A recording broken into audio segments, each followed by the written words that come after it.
ತೆಲಂಗಾಣದ ಪ್ರಶಾಂತ ಬೆಟ್ಟಗಳ ನಡುವೆ ನೆಲೆಸಿರುವ ಯಾದಗಿರಿಗುಟ್ಟ ದೇವಾಲಯ. ಯಾದಾದ್ರಿ ದೇವಾಲಯ ಎಂದು ಕರೆಯಲ್ಪಡುವ ಅದ್ಭುತ ದೇವಾಲಯ. ಲಕ್ಷಾಂತರ ಜನಗಳ ಹೃದಯಗಳ ಹಿಡಿದಿಟ್ಟುಕೊಳ್ಳುವ ಆಧ್ಯಾತ್ಮಿಕ ದೇವಾಲಯ. ಈ ಪವಿತ್ರ ಸ್ಥಳ ಕೇವಲ ಪೂಜಾ ಸ್ಥಳವಲ್ಲ, ಭಕ್ತಿ, ವಾಸ್ತುಶಿಲ್ಪದ ಅದ್ಭುತ ಮತ್ತು ಪೌರಾಣಿಕ ಭವ್ಯತೆಗೆ ಜೀವಂತ ಸಾಕ್ಷಿ. ಇತಿಹಾಸದ ದೈವಿಕ ಶಕ್ತಿಯೊಂದಿಗೆ ಹೆಣೆದುಕೊಂಡಿರುವ ಈ ಸ್ಥಳವನ್ನು ಒಂದೇ ಒಂದು ಬಾರಿ ನೆನಪಿನಲ್ಲಿ ಕಲ್ಪಿಸಿಕೊಳ್ಳಿ. ಸಮಯವು ವಿರಾಮಗೊಳಿಸುವಂತೆ ಕಾಣುವ ಈ ಸ್ಥಳವು ಅದ್ಭುತ ಶಾಂತತೆಯನ್ನು ಸೃಷ್ಟಿಸುತ್ತದೆ. ನೀವು ಸಮೀಪಿಸುತ್ತಿದ್ದಂತೆ ದೇವಾಲಯದ ಮೇಲೆ ಹೊಳೆಯುವ ಚಿನ್ನದ ಸುದರ್ಶನ ಚಕ್ರ ನಿಮಗೆ ದಾರಿ ದೀಪವಾಗಿ ಕಾರ್ಯನಿರ್ವಹಿಸುತ್ತದೆ. ಹಲವಾರು ಮೈಲುಗಳಷ್ಟು ದೂರದಲ್ಲಿರುವ ಭಕ್ತರನ್ನು ವಿಷ್ಣುವಿನ ಅವತಾರದ ನರಸಿಂಹನ ಗರ್ಭಗುಡಿಗೆ ಕರೆದೊಯ್ಯುತ್ತದೆ. ಯಾದಗಿರಿಗುಟ್ಟ ದೇವಾಲಯವು ಇತಿಹಾಸ ಮತ್ತು ಪುರಾಣಗಳಲ್ಲಿ ಮುಳುಗಿದ್ದು ಆಧ್ಯಾತ್ಮಿಕ ಅನ್ವೇಷಕರು ಮತ್ತು ಕುತೂಹಲಕಾರಿ ಪ್ರಯಾಣಿಕರಿಬ್ಬರನ್ನೂ ಆಹ್ವಾನಿಸುವ ಪ್ರಬಲ ವಲಯವನ್ನು ಹೊರಸೂಸುತ್ತದೆ. ಪ್ರಾಚೀನ ಸ್ಕಂದ ಪುರಾಣದ ಪ್ರಕಾರ ಇಲ್ಲಿಯೇ ಯಾದರ್ಶ ಮುನಿಗಳು 5 ವಿಭಿನ್ನ ರೂಪಗಳಲ್ಲಿ ಕಾಣಿಸಿಕೊಂಡು ಭಗವಾನ್ ನರಸಿಂಹನ ದೈವಿಕ ಉಪಸ್ಥಿತಿಯನ್ನು ಆಶೀರ್ವದಿಸಲ್ಪಟ್ಟರು. ಪಂಚರಾಮ, ನರಸಿಂಹ ಕ್ಷೇತ್ರ ಎಂದು ಪೂಜಿಸಲ್ಪಡುವ ಈ ರೂಪಗಳು ದೈವಿಕ ರಕ್ಷಣೆ, ಮಾರ್ಗದರ್ಶನ ಮತ್ತು ಆಶೀರ್ವಾದಗಳ ಆಳವನ್ನು ಸಾರವನ್ನು ಒಳಗೊಂಡಿದೆ. ಶತಶತಮಾನಗಳ ಅವಧಿಯಲ್ಲಿ ಈ ದೇವಾಲಯವು ಸಾಧಾರಣ ದೇವಾಲಯದಿಂದ ಸುಮಾರು 14 ಎಕರೆಗಳಷ್ಟು ವಿಸ್ತಾರವಾದ ವಾಸ್ತುಶಿಲ್ಪದ ಮೇರುಕೃತಿಯನ್ನು ವಿಕಸನಗೊಂಡಿದೆ. ಇದು ಪ್ರಾಚೀನ ದ್ರಾವಿಡ ವಿನ್ಯಾಸಗಳನ್ನು ಹಾಗೂ ಆಧುನಿಕ ನಾವೀನ್ಯತೆಯೊಂದಿಗೆ ಸಂಯೋಜಿಸಲ್ಪಡುತ್ತದೆ. ಆದರೆ ಯಾದಗಿರಿ ಗುಟ್ಟವನ್ನು ನಿಜವಾಗಿಯೂ ವಿಭಿನ್ನವಾಗಿಸುವುದು ಅದರ ಭಾವನಾತ್ಮಕ ಅನುಚರಣ ಹಾಗೂ ಅಸಂಖ್ಯಾತ ಭಕ್ತರಿಗೆ ಇದು ಪ್ರಾರ್ಥನೆಗಳಿಗೆ ಉತ್ತರಿಸುವ, ಹೃದಯಗಳನ್ನು ಗುಣಪಡಿಸುವ ಮತ್ತು ನಂಬಿಕೆಯನ್ನು ನವೀಕರಿಸುವ ಪವಿತ್ರ ಸ್ಥಳವಾಗಿದೆ. ನಂಬಿಕೆಯನ್ನೇ ಒಂದು ದಂತಕಥೆಯಾಗಿ ಬಂಧಿಸುವ ಅದ್ಭುತವಾದ ವ್ರತ. ಯಾದಗಿರಿಗುಟ್ಟ ದೇವಾಲಯದ ಶಾಶ್ವತ ಆಕರ್ಷಣೆಯ ಹೃದಯ ಭಾಗದಲ್ಲಿ ಅಂದರೆ ಪೌರಾಣಿಕ ಮೂಲವಿದೆ. ಇದು ಭಕ್ತಿ ಮತ್ತು ದೈವಿಕ ಅನುಗ್ರಹದಲ್ಲಿ ಆಳವಾದ ಬೇರೂರಿನ ಕಥೆಯಾಗಿದೆ. ಸ್ಕಂದ ಪುರಾಣದ ಪ್ರಕಾರ ಈ ಪವಿತ್ರ ಸ್ಥಳ ವಿಷ್ಣುವಿನ ಪರಮ ಭಕ್ತ ಹಾಗೂ ಅನುಯಾಯಿಯಾದ ಋಷಿ ಯಾದರ್ಶಿ ಧ್ಯಾನಸ್ಥಾನವಾಗಿತ್ತು. ಗುಹೆಯ ಶಾಂತ ಏಕಾಂತತೆಯಲ್ಲಿ ಋಷಿಯು ಅಚಲ ತಪಸ್ಸು, ವಿಷ್ಣುವಿನ ಅತ್ಯಂತ ಶಕ್ತಿಶಾಲಿ ಅವತಾರಗಳಲ್ಲಾದ ಒಂದಾದ ಭಗವಾನ್ ನರಸಿಂಹನ ಗಮನ ಸೆಳೆಯಿತು. ದೈವಿಕ ಬಹಿರಂಗದಲ್ಲಿ ಭಗವಂತ ಋಷಿಯ ಮುಂದೆ 5 ವಿಶಿಷ್ಟ ರೂಪಗಳು ಕಾಣಿಸಿಕೊಂಡು ಜ್ವಾಲಾ ನರಸಿಂಹ, ಯೋಗಾನಂದ ನರಸಿಂಹ, ಗಂಡ ಬೇರುಂಡ ನರಸಿಂಹ, ಉಗ್ರ ನರಸಿಂಹ ಮತ್ತು ಲಕ್ಷ್ಮೀ ನರಸಿಂಹ ಎಂಬ 5 ರೂಪಗಳನ್ನು ಒಳಗೊಂಡಂಥ ಅದ್ಭುತ ಶಕ್ತಿ ಕೇಂದ್ರ. ಪ್ರತಿಯೊಂದು ರೂಪವು ನರಸಿಂಹನ ದೈವಿಕ ವ್ಯಕ್ತಿತ್ವದ ಒಂದು ವಿಶಿಷ್ಟ ಅಂಶವನ್ನು ಪ್ರತಿಬಿಂಬಿಸುತ್ತದೆ ಎಂದರೆ ತಪ್ಪಾಗಲಾರದು. ಅವನ ಉಗ್ರ ಹಾಗೂ ರಕ್ಷಣಾತ್ಮಕ ಶಕ್ತಿಯಿಂದ ಹಿಡಿದು ಅವನ ಪ್ರಶಾಂತ ಮತ್ತು ಧ್ಯಾನಸ್ಥ ಭಾಗದವರೆಗೆ ಈ ದೈವಿಕ ಅಭಿವ್ಯಕ್ತಿಯಿಂದ ತುಂಬಿ ಹೋದ ಯಾದರ್ಶಿ ಋಷಿಯ ಭಗವಂತನನ್ನು ತನ್ನ ಅನುಗ್ರಹವನ್ನು ಬಯಸುತ್ತದೆ ಎಂದರೆ ತಪ್ಪಾಗುವುದಿಲ್ಲ. ಎಲ್ಲ ಭಕ್ತರನ್ನು ಆಶೀರ್ವದಿಸಲು ಈ 5 ರೂಪಗಳಲ್ಲಿ ಬೆಟ್ಟದ ಮೇಲೆ ಇರಲು ವಿನಂತಿಸಿಕೊಂಡರು ಯಾದರ್ಶಿ ಮುನಿಗಳು. ಋಷಿಯ ಆಶಯವನ್ನು ಈಡೇರಿಸಿದ ಭಗವಾನ್ ನರಸಿಂಹನು ಬೆಟ್ಟವನ್ನು ಪವಿತ್ರಗೊಳಿಸಿದನು. ಇದು ಪ್ರಬಲ ಆಧ್ಯಾತ್ಮಿಕ ಕೇಂದ್ರವಾಯಿತು. ಈ ದೈವಿಕ ಸಂವಹನವೇ ದೇವಾಲಯಕ್ಕೆ ಪಂಚರಾಮ ನರಸಿಂಹ ಕ್ಷೇತ್ರ ಎಂಬ ಹೆಸರನ್ನು ತಂದು ನೀಡಿದೆ. ಇಂದಿಗೂ ಸಹ ಯಾತ್ರಿಕರು ಶತಮಾನಗಳ ಹಿಂದೆ ಋಷಿ ಯಾದರ್ಶಿ ಅನುಭವಿಸಿದ ಅದೇ ದೈವಿಕ ಸಂಪರ್ಕವನ್ನು ಅನುಭವಿಸುವ ಭರವಸೆಯೊಂದಿಗೆ ಈ ದೇವಾಲಯಕ್ಕೆ ಭೇಟಿ ನೀಡುತ್ತಾರೆ. ಕಾಲಾಂತರದಲ್ಲಿ ಒಂದು ಪ್ರಾಚೀನ ದೇವಾಲಯವಾಗಿ ಮಾತ್ರ ಇತ್ತು. 13ನೇ ಶತಮಾನದಲ್ಲಿ ಹಿಂದಿನದು.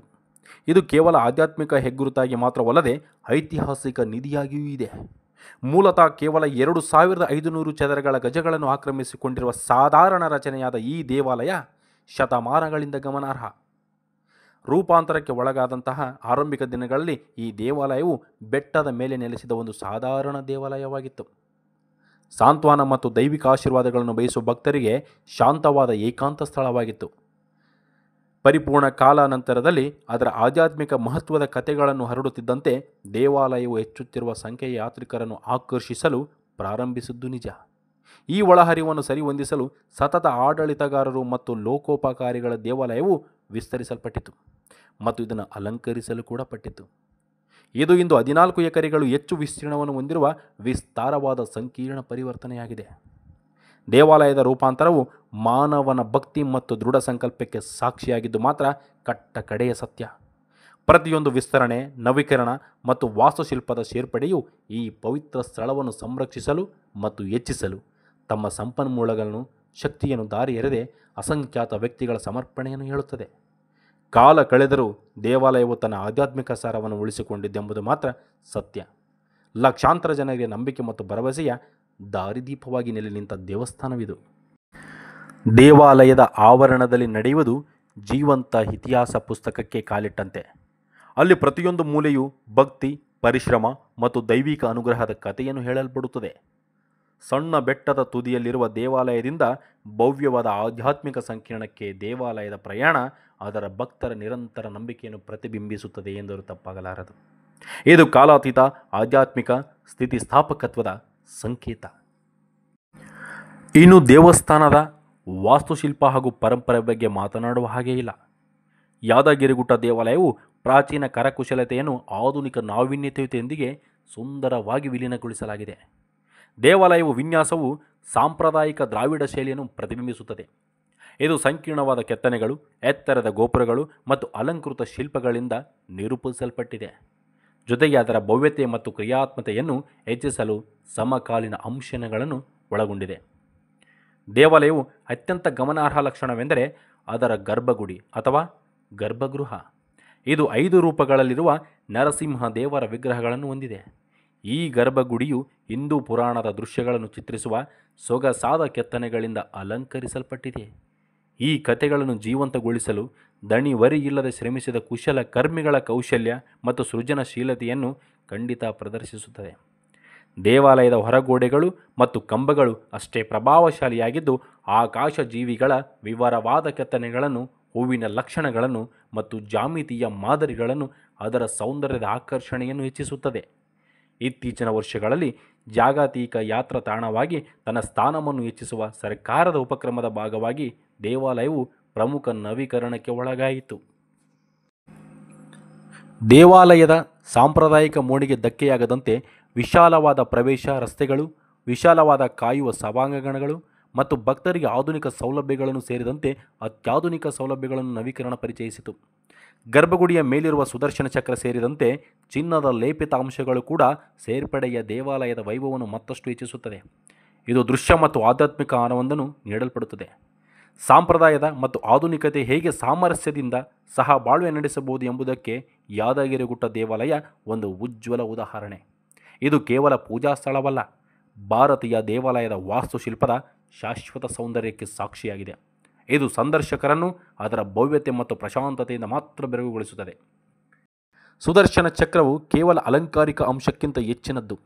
ಇದು ಹಿಂದೂ ಪುರಾಣಗಳಲ್ಲಿ ಆಳವಾದ ಮಹತ್ವವನ್ನು ಹೊಂದಿದೆ.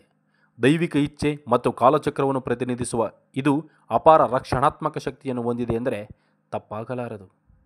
ಭಕ್ತರಿಗೆ ಸೂರ್ಯನ ಕಿರಣಗಳ ಅಡಿಯಲ್ಲಿ ಹೊಳೆಯುವ ಚಕ್ರದ ನೋಟವು ದೈವಿಕ ಸಂಪರ್ಕ ಮತ್ತು ಧೈರ್ಯದ ಭಾವನೆಯನ್ನು ಉಂಟು ಮಾಡಲ್ಪಡುತ್ತದೆ.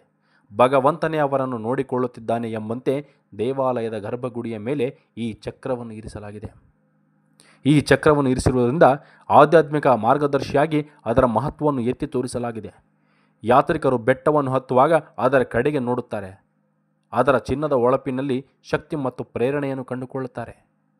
ಚಕ್ರದ ಕಾಂತಿಯು ದೇವಾಲಯವನ್ನು ವ್ಯಾಪಿಸಿರುವ ಸದಾ ಇರುವ ದೈವಿಕ ಶಕ್ತಿಯನ್ನು ಸಂಕೇತಿಸುತ್ತದೆ. ಇದು ಶಾಂತಿ ಮತ್ತು ನಕಾರಾತ್ಮಕತೆಯನ್ನು ವಾತಾವರಣ ಸೃಷ್ಟಿಸುತ್ತದೆ. ಸಕಾರಾತ್ಮಕ ವಿಚಾರಗಳನ್ನು ಒದಗಿಸಲ್ಪಡುತ್ತದೆ. ಆಧುನಿಕ ಯುಗದಲ್ಲಿ ಸುದರ್ಶನ ಚಕ್ರವು ಯಾದಗಿರಿಗುಟ್ಟ ದೇವಾಲಯದ ದೃಶ್ಯದ ಗುರುತಾಗಿದೆ. ಅದರ ಆಧ್ಯಾತ್ಮಿಕ ಸಾರ ಮತ್ತು ಕಲಾತೀತ ಆಕರ್ಷಣೆಯನ್ನು ಸಾಕಾರಗೊಳಿಸಲಿದೆ. ಇದು ಉಪಸ್ಥಿತಿಯ ದೇವಾಲಯ ಮುಂದಿನ ಪೀಳಿಗೆಗೆ ಸ್ಫೂರ್ತಿ ಮತ್ತು ಸಾಂತ್ವನದ ಮೂಲವಾಗಿ ಉಳಿಯುತ್ತದೆ ಎಂದರೆ ಅದು ಖಚಿತವಾದ ಸತ್ಯ. ಇನ್ನು ಯಾದಗಿರಿಗುಟ್ಟ ದೇವಾಲಯದ ಅತ್ಯಂತ ವಿಶಿಷ್ಟ ಅಂಶ ಅಂದರೆ ಅದು ಭಗವಾನ್ ನರಸಿಂಹನ 5 ರೂಪಗಳು. ಜ್ವಾಲಾಯೋಗಾನಂದ, ಗಂಡಬೇರುಂಡ, ಉಗ್ರ ಮತ್ತು ಲಕ್ಷ್ಮೀ ನರಸಿಂಹ ಭಗವಂತನ ದೈವಿಕ ಶಕ್ತಿಯ ವಿಭಿನ್ನ ಅಂಶಗಳನ್ನು ಪ್ರತಿನಿಧಿಸಲ್ಪಡುತ್ತದೆ. ಪ್ರತಿಯೊಂದು ಭಕ್ತರಿಗೆ ವಿಭಿನ್ನ ಆಶೀರ್ವಾದ ಮತ್ತು ಮಾರ್ಗದರ್ಶನವನ್ನು ನೀಡಲಾಗುತ್ತದೆ. ಜ್ವಾಲಾ ನರಸಿಂಹನು ಭಗವಂತನ ಉಗ್ರ ಮತ್ತು ರಕ್ಷಣಾತ್ಮಕ ಅಂಶವನ್ನು ಸಾಕಾರಗೊಳಿಸಲ್ಪಡುವನು. ಇದು ದುಷ್ಟತನದ ನಿರ್ಮೂಲನೆ ಮತ್ತು ಸದಾಚಾರದ ರಕ್ಷಣೆಯನ್ನು ಸಂಕೇತಿಸುತ್ತದೆ. ಯೋಗಾನಂದ ನರಸಿಂಹನು ಧ್ಯಾನಸ್ಥ ಮತ್ತು ಪ್ರಶಾಂತತ ಅಂಶವನ್ನು ಪ್ರತಿನಿಧಿಸುತ್ತಾನೆ. ಭಕ್ತರು ಆಂತರಿಕ ಶಾಂತಿ ಮತ್ತು ಆಧ್ಯಾತ್ಮಿಕ ಜ್ಞಾನೋದಯವನ್ನು ಪಡೆಯಲು ಪ್ರೇರೇಪಿಸಲಾಗುತ್ತದೆ. ಗಂಡಬೇರುಂಡ ನರಸಿಂಹ 2 ತಲೆಯ ಪಕ್ಷಿ ರೂಪ ಶಕ್ತಿ ಮತ್ತು ಸ್ಥಿತಿಸ್ಥಾಪಕತ್ವವನ್ನು ಸೂಚಿಸುತ್ತದೆ. ಭಕ್ತರು ಸವಾಲುಗಳನ್ನು ಜಯಿಸಲು ಪ್ರೋತ್ಸಾಹಿಸುತ್ತದೆ. ಉಗ್ರ ನರಸಿಂಹನು ಉಗ್ರ ಶಕ್ತಿಯನ್ನು ಹೊರಸೂಸುತ್ತಾನೆ. ಇದು ಧರ್ಮ ರಕ್ಷಕನಾಗಿ ಭಗವಂತ ಪಾತ್ರವನ್ನು ಅನುಭವಿಸಲ್ಪಟ್ಟಂತಹ ಚರಿತ್ರೆ. ಲಕ್ಷ್ಮೀ ನರಸನು ಲಕ್ಷ್ಮೀ ದೇವಿಯ ಜೊತೆಗೂಡಿ ಪ್ರೀತಿ ಮತ್ತು ಸಮೃದ್ಧಿಯನ್ನು ಹೊರಸೂಸುತ್ತಾನೆ. ಭಕ್ತರಿಗೆ ಸಾಮರಸ್ಯ ಮತ್ತು ಸಮೃದ್ಧಿಯನ್ನು ಆಶೀರ್ವದಿಸುತ್ತಾನೆ. ದೇವಾಲಯದ ಸಂಕೀರ್ಣದೊಳಗೆ ಈ 5 ರೂಪಗಳ ಉಪಸ್ಥಿತಿಯು ಯಾದಗಿರಿ ಗುಟ್ಟವನ್ನು ಒಂದು ವಿಶಿಷ್ಟ ಆಧ್ಯಾತ್ಮಿಕ ತಾಣವನ್ನಾಗಿ ಮಾಡುತ್ತದೆ. ಭಕ್ತರು ತಮ್ಮ ವೈಯಕ್ತಿಕ ಆಕಾಂಕ್ಷೆಗಳಂತೆ ಮತ್ತು ಕೋರಿಕೆಗಳಂತೆ ತಮ್ಮ ಅಗತ್ಯಗಳಿಗೆ ಅನುಗುಣವಾಗಿ ಆಶೀರ್ವಾದಗಳನ್ನು ಪಡೆಯಲು ಆಗಾಗ ಪ್ರತಿಯೊಂದು ರೂಪಕ್ಕೂ ಆಚರಣೆಗಳು ಮತ್ತು ಪ್ರಾರ್ಥನೆಗಳನ್ನು ಮಾಡುತ್ತಾರೆ. ದೈವಿಕ ಅಭಿವ್ಯಕ್ತಿಗಳ ಈ ವಿವಿಧತೆಯ ಸಮಗ್ರ ಆಧ್ಯಾತ್ಮಿಕ ಅನುಭವವನ್ನು ಸೃಷ್ಟಿಸಲಾಗುತ್ತದೆ. ಇದು ದೇವಾಲಯವನ್ನು ಆಳವಾದ ಮಹತ್ವದ ಸ್ಥಳವನ್ನಾಗಿ ಮಾಡುತ್ತದೆ. ಇನ್ನು ಅಸಂಖ್ಯಾತ ಭಕ್ತರಿಗೆ ಯಾದಗಿರಿ ಗುಟ್ಟ ದೇವಾಲಯ ಬರೀ ಪೂಜಾ ಸ್ಥಳ ಹಾಗೂ ಬರೀ ಧಾರ್ಮಿಕ ಕ್ಷೇತ್ರವಲ್ಲ. ಇದು ಭಾವನೆಗಳು ಮುಕ್ತವಾಗಿ ಹರಿಯುವ, ಪ್ರಾರ್ಥನೆಗಳಿಗೆ ಉತ್ತರಿಸುವ ಮತ್ತು ನಂಬಿಕೆಯನ್ನು ನವೀಕರಿಸುವ ಪವಿತ್ರ ಸ್ಥಳ. ದೇವಾಲಯದ ಪ್ರಶಾಂತ ವಾತಾವರಣ ಮತ್ತು ಆಧ್ಯಾತ್ಮಿಕ ಶಕ್ತಿಯು ಸಂದರ್ಶಕರು ಆಳವಾದ ವೈಯಕ್ತಿಕ ಮಟ್ಟದಲ್ಲಿ ದೈವಿಕತೆಗೆ ಸಂಪರ್ಕ ಸಾಧಿಸುವ ಸ್ಥಳವನ್ನು ಸೃಷ್ಟಿಸುತ್ತದೆ. ಅನೇಕ ಯಾತ್ರಿಕರು ಭರವಸೆಯಿಂದ ತುಂಬಿದ ಹೃದಯಗಳೊಂದಿಗೆ ತಮ್ಮ ಸಂತೋಷ, ದುಃಖ ಮತ್ತು ಆಕಾಂಕ್ಷೆಗಳನ್ನು ಭಗವಾನ್ ನರಸಿಂಹನ ಪಾದಗಳಿಗೆ ಹೊತ್ತುಕೊಂಡು ಬರುತ್ತಾರೆ. ಆಚರಣೆಗಳು, ಸ್ತೋತ್ರಗಳು ಮತ್ತು ಭಗವಂತನ ವಿಗ್ರಹಗಳ ನೋಟವು ಸಾಂತ್ವನ ಮತ್ತು ಧೈರ್ಯವನ್ನು ಪ್ರೇರೇಪಿಸುತ್ತದೆ. ಕುಟುಂಬಗಳು ದೀಪಗಳನ್ನು ಬೆಳಗಿಸುತ್ತಾರೆ, ಪ್ರಾರ್ಥನೆಗಳು ಪಠಿಸುತ್ತಾರೆ ಮತ್ತು ಪಡೆದ ಆಶೀರ್ವಾದಗಳಿಂದ ತಮ್ಮ ಕೃತಜ್ಞತೆಗಳನ್ನು ಸಲ್ಲಿಸುತ್ತಾರೆ. ಆದರೆ ಇತರರ ಜೀವನ ಸವಾಲುಗಳನ್ನು ಎದುರಿಸಲು ಮಾರ್ಗದರ್ಶನ ಮತ್ತು ಶಕ್ತಿಯನ್ನು ಬಯಸುತ್ತಾರೆ. ಭಕ್ತರು ಮತ್ತು ದೇವಾಲಯದ ನಡುವಿನ ಭಾವನಾತ್ಮಕ ಸಂಪರ್ಕ ಸ್ಪರ್ಶನೀಯವಾಗಿದೆ. ಪವಾಡದ ಗುಣಪಡಿಸುವಿಕೆ, ಉತ್ತರಿಸಿದ ಪ್ರಾರ್ಥನೆಗಳು ಮತ್ತು ಜೀವನವನ್ನು ಬದಲಾಯಿಸುವ ಅನುಭವಗಳ ಕಥೆಗಳು ಹೇರಳವಾಗಿವೆ. ಇದು ದೇವಾಲಯ ಮತ್ತು ಅದರ ಸಂದರ್ಶಕರ ನಡುವಿನ ಬಾಂಧವ್ಯವನ್ನು ಮತ್ತಷ್ಟು ಬಲಪಡಿಸಲಾಗುತ್ತದೆ. ಅನೇಕರಿಗೆ ಯಾದಗಿರಿ ಗುಟ್ಟಕ್ಕೆ ಭೇಟಿ ನೀಡುವುದು ಕೇವಲ ಒಂದು ಆಚರಣೆಯಲ್ಲ, ಆದರೆ ಅವರ ಹೃದಯಗಳಲ್ಲಿ ಅಳಿಸಲಾಗದಂತಹ ಗುರುತು, ಅದರ ಪರಿವರ್ತಕ ಅನುಭವವಾಗಿದೆ. ಈ ದೇವಾಲಯವು ಆಳವಾದ ಭಾವನೆಗಳನ್ನು ಹುಟ್ಟುಹಾಕುವ ಸಾಮರ್ಥ್ಯವನ್ನು, ಆಧ್ಯಾತ್ಮಿಕ ಸ್ವರ್ಗವಾಗಿ ಅದರ ಮಹತ್ವವನ್ನು ಒತ್ತಿ ಹೇಳುತ್ತದೆ. ಇದು ನಂಬಿಕೆಯ ನಿರಂತರ ಶಕ್ತಿ ಮತ್ತು ದೈವಿಕತೆಗೆ ಶರಣವಾಗುವುದರಿಂದ ಬರುವ ಸಾಂತ್ವನವನ್ನು ನಮಗೆ ನೆನಪಿಸುತ್ತದೆ. ಆಧುನಿಕ ಯಾತ್ರಿಕರ ಸ್ವರ್ಗದ ಇತ್ತೀಚಿನ ವರ್ಷಗಳಲ್ಲಿ ಯಾದಗಿರಿಗುಟ್ಟ ದೇವಾಲಯವು ತನ್ನ ಹೆಚ್ಚುತ್ತಿರುವ ಭಕ್ತರ ಅನುಭವವನ್ನು ಹೆಚ್ಚಿಸಲು ಗಮನಾರ್ಹವಾದ ಆಧುನೀಕರಣಕ್ಕೆ ಒಳಗಾಗಿದೆ. ಸರ್ಕಾರದ ಮಹತ್ವಾಕಾಂಕ್ಷೆಯ ನವೀಕರಣ ಯೋಜನೆ ದೇವಾಲಯವನ್ನು ಅದರ ಆಧ್ಯಾತ್ಮಿಕ ಸಾರವನ್ನಾಗಿ ಸಂರಕ್ಷಿಸುವುದರ ಜೊತೆಗೆ ವಿಶ್ವ ದರ್ಜೆಯ ಯಾತ್ರಾ ತಾಣವನ್ನಾಗಿ ಪರಿವರ್ತಿಸಿದೆ. ನವೀಕರಿಸಿದ ದೇವಾಲಯ ಸಂಕೀರ್ಣವು ಈಗ ವಿಶಾಲವಾದ, ಉತ್ತಮವಾಗಿ ಕಾರ್ಯನಿರ್ವಹಿಸಲ್ಪಟ್ಟ ಪ್ರವೇಶದ ರಸ್ತೆಗಳು, ವಿಶಾಲವಾದ ಪಾರ್ಕಿಂಗ್ ಪ್ರದೇಶಗಳು ಮತ್ತು ವಿಶ್ರಾಂತಿ ಕೊಠಡಿಗಳು, ಕಾಯುವ ಸಭಾಂಗಣಗಳು ಮತ್ತು ಊಟದ ಸೌಲಭ್ಯಗಳಂತಹ ಆಧುನಿಕ ಸೌಲಭ್ಯಗಳನ್ನು ಹೊಂದಿದೆ. ಎಸ್ಕಲೇಟರ್ ಮತ್ತು ಲಿಫ್ಟ್ಗಳ ಸೇರ್ಪಡೆಯು ವೃದ್ಧರು ಮತ್ತು ಅಂಗವಿಕಲರ ಭಕ್ತರಿಗೆ ದೇವಾಲಯವನ್ನು ಹೆಚ್ಚು ಪ್ರವೇಶಿಸುವಂತೆ ಮಾಡಿದೆ. ಪ್ರತಿಯೊಬ್ಬರೂ ಕಷ್ಟವಿಲ್ಲದೆ ಆಧ್ಯಾತ್ಮಿಕ ಅನುಭವದಲ್ಲಿ ಭಾಗವಹಿಸಬಹುದು ಎಂದು ಖಚಿತಪಡಿಸುತ್ತದೆ. ದೇವಾಲಯದ ಭವ್ಯವಾದ ಹೊಸ ವಿನ್ಯಾಸವು ಚಿನ್ನದ ಲೇಪಿತ ಗೋಪುರಗಳು ಮತ್ತು ಸಂಕೀರ್ಣವಾಗಿ ಕೆತ್ತಿದ ಕಲ್ಲಿನ ಫಲಕಗಳನ್ನು ಒಳಗೊಂಡಿದೆ. ಅದರ ದೃಶ್ಯ ಆಕರ್ಷಣೆಯನ್ನು ಹೆಚ್ಚಿಸುತ್ತದೆ. ಆಧುನಿಕ ಬೆಳಕಿನ ವ್ಯವಸ್ಥೆಗಳ ಏಕೀಕರಣ ದೇವಾಲಯವನ್ನು ಸೌಂದರ್ಯವನ್ನು ರಾತ್ರಿಯೂ ಸಹ ಹೊಳೆಯುವಂತೆ ಮಾಡುತ್ತದೆ. ಇದು ಸಂದರ್ಶಕರಿಗೆ ಮೋಡಿ ಮಾಡುವ ದೃಶ್ಯವನ್ನು ಸೃಷ್ಟಿಸುತ್ತದೆ. ಈ ಆಧುನಿಕ ಸೇರ್ಪಡೆಗಳ ಹೊರತಾಗಿಯೂ ದೇವಾಲಯದ ಮೂಲ ಆಧ್ಯಾತ್ಮಿಕ ಸಾರವು ಹಾಗೆಯೇ ಉಳಿದಿದೆ. ಯಾದಗಿರಿ ಗುಟ್ಟವನ್ನು ವ್ಯಾಖ್ಯಾನಿಸುವ ಆಚರಣೆಗಳು, ಸಂಪ್ರದಾಯಗಳು ಮತ್ತು ಭಕ್ತಿ ಅಭಿವೃದ್ಧಿ ಹೊಂದುತ್ತಲೇ ಇರುತ್ತವೆ. ಸಂಪ್ರದಾಯಗಳು ಮತ್ತು ಭಕ್ತಿಗಳು ಅಭಿವೃದ್ಧಿ ಹೊಂದುತ್ತಲೇ ಇರುವಾಗ ದೇವಾಲಯವು ಆಳವಾದ ಆಧ್ಯಾತ್ಮಿಕ ಮಹತ್ವವನ್ನು ಸ್ಥಳವಾಗಿ ಉಳಿಸುತ್ತದೆ. ಸಂಪ್ರದಾಯವನ್ನು ಆಧುನಿಕತೆಯೊಂದಿಗೆ ಬೆರೆಸುವ ಮೂಲಕ ಯಾದಗಿರಿಗುಟ್ಟ ದೇವಾಲಯವು ಪ್ರಗತಿಯನ್ನು ಅಳವಡಿಸಿಕೊಡುವಾಗ ತನ್ನ ಪರಂಪರೆಯನ್ನು ಗೌರವಿಸುವ ಭಾರತದ ಸಾಮರ್ಥ್ಯದ ಸಂಕೇತಕ್ಕೆ ತೀರ್ಮಾನವಾಗಿ ನಿಂತಿದೆ. ಯಾದಗಿರಿಗುಟ್ಟ ದೇವಾಲಯವು ಕೇವಲ ವಾಸ್ತುಶಿಲ್ಪದ ಅದ್ಭುತ ಅಥವಾ ಐತಿಹಾಸಿಕ ತಾಣಕ್ಕಿಂತ ಹೆಚ್ಚಿನದ್ದು. ಇದು ನಂಬಿಕೆ ಹಾಗೂ ಭರವಸೆ ಮತ್ತು ದೈವಿಕ ಶಕ್ತಿಯ ಜೀವಂತ ಸಾಕಾರ. ಕಾಲದ ಪರೀಕ್ಷೆಯನ್ನು ತೆಗೆದುಕೊಂಡಿದೆ. ಅದರ ಪೌರಾಣಿಕ ಮೂಲಗಳು ಮತ್ತು ಪ್ರಾಚೀನ ಬೇರುಗಳಿಂದ ಹಿಡಿದು ಅದರ ದಿನದ ಭರವಸೆಯನ್ನು ದೇವಾಲಯದ ಪ್ರತಿಯೊಂದು ಅಂಶವು ಅಚಲ ಭಕ್ತಿ ಶಕ್ತಿಗಳೊಂದಿಗೆ ಸ್ಥಿತಿಸ್ಥಾಪಕತ್ವದ ಕಥೆಯನ್ನು ಹೇಳುತ್ತದೆ. ಇಲ್ಲಿಗೆ ಭೇಟಿ ನೀಡುವ ಅಸಂಖ್ಯಾತ ಯಾತ್ರಿಕರಿಗೆ ಇದು ಪ್ರಾರ್ಥನೆಗಳನ್ನು ಪಿಸುಗುಟ್ಟುವ, ಕನಸುಗಳನ್ನು ಹಂಚಿಕೊಳ್ಳುವ ಮತ್ತು ಆಶೀರ್ವಾದಗಳನ್ನು ಪಡೆಯುವ ಸ್ಥಳವಾಗಿದೆ. ಗರ್ಭಗುಡಿಯ ಮೇಲ್ಭಾಗದಲ್ಲಿ ಹೊಳೆಯುವ ಚಿನ್ನದ ಸುದರ್ಶನ ಚಕ್ರವು ದೈವಿಕ ಉಪಸ್ಥಿತಿಯ ನಿರಂತರ ಜ್ಞಾಪನೆಯಾಗಿ ಕಾರ್ಯನಿರ್ವಹಿಸುತ್ತದೆ.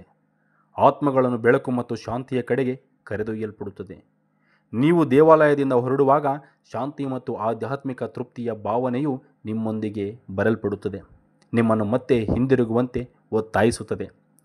ಯಾದಾದ್ರಿ ದೇವಾಲಯವು ಕೇವಲ ಒಂದು ತಾಣವಲ್ಲ, ಇದು ಒಂದು ಅನುಭವ, ಭಕ್ತಿ ಮತ್ತು ದೈವತ್ವದ ಹೃದಯಕ್ಕೆ ಒಂದು ಪ್ರಯಾಣ. ಆದ್ದರಿಂದ ನೀವು ಸಾಂತ್ವನ, ಸ್ಫೂರ್ತಿ ಅಥವಾ ನಿಮಗಿಂತ ಹೆಚ್ಚಿನವರೊಂದಿಗೆ ಸಂಪರ್ಕವನ್ನು ಹುಡುಕುತ್ತಿರಲಿ, ಈ ದೇವಾಲಯವು ನಿಮ್ಮನ್ನು ಮುಕ್ತ ತೋಳುಗಳಿಂದ ಸ್ವಾಗತಿಸುತ್ತದೆ. ನಿಮ್ಮ ಭೇಟಿಯನ್ನು ಯೋಜಿಸಿ ಮತ್ತು ನರಸಿಂಹ ದೇವರ ದೈವಿಕ ಅನುಗ್ರಹವು ನಿಮ್ಮ ಜೀವನವನ್ನು ಶ್ರೀಮಂತಗೊಳಿಸಲಿ. ಜಯ ಹೋ ನರಸಿಂಹ, ಜೈ ಸನಾತನ ಧರ್ಮ. ನಮ್ಮ ಚಾನಲನ್ನು ಸಬ್ಸ್ಕ್ರೈಬ್ ಮಾಡದಿದ್ದರೆ ಈ ಕೂಡಲೇ ಮಾಡಿ ಹಾಗೂ ಈ ವಿಡಿಯೋ ಇಷ್ಟವಾದಲ್ಲಿ ಒಂದು ಲೈಕ್ ನೀಡಿ.